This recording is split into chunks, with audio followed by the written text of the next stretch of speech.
Good morning guys, this is Head Over Meals at PH. Siyempre, kailangan laging happy si Tammy! And for today's video, gawa tayo na special food. Masustansya, as in overload sa sustansya to. O diba?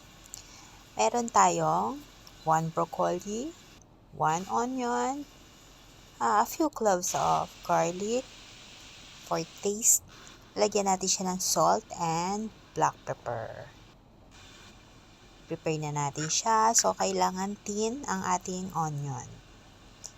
Alisin natin yung matigas, yung parang nando sa pinakadulo niya para maghiwa-hiwalay siya.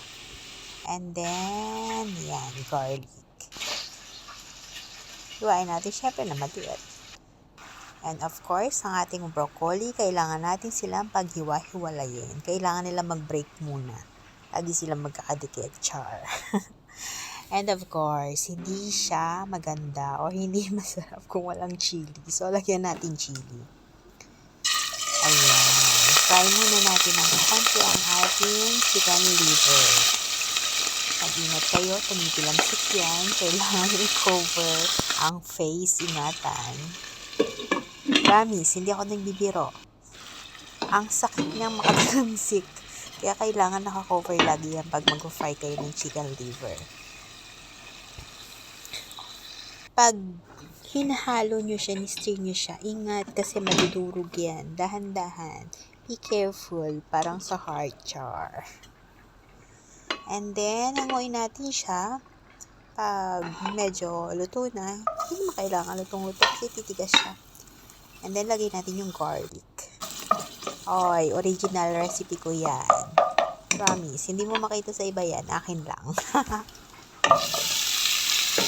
Pag medyo luto na yung garlic natin, pwede na natin ilagay yung broccoli. Hindi natin siya lulutuin ng sobra, half cook lang.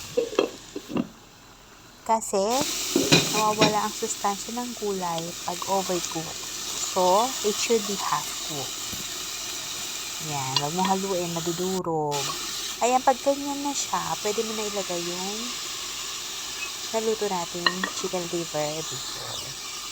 Diba? Ang simple-simple pero promise, hindi ako nagbibiro, masarap talaga siya. So, yung bowl, meron siyang natira ng mga maliliit na liver. Nilagyan ko ng konting water para mag-moist. So, hindi siya dry pag naluto na. O, diba, musok-usok pa? Itong usok talaga. Problema ko lagi yung usok na yan sa paggawa ng video, you know. Lagi niyang pinapapangit yung texture ng niluluto ko. Pero syempre, hindi mo pwede alisin yung smoke. Yun yung proof na fresh talaga niluluto. And to taste, lagyan na natin ng konting salt and black pepper. Dahan-dahan sa paghalo, madudurog. And the least, but not, last but not the least pala. Ano to? Balista din. So, lagyan na natin yung onion and chili. Ayan. Yan yung part na gustong-gusto ko, yung tasting. Promise. Yan talaga favorite part ko. So, ayan, mga mami, mga tita, mga auntie. I-add nyo na sa recipe nyo yan. Masustansya na, masarap pa. Ano pang hinihintay? I-try na. Thank you so much lagi sa support.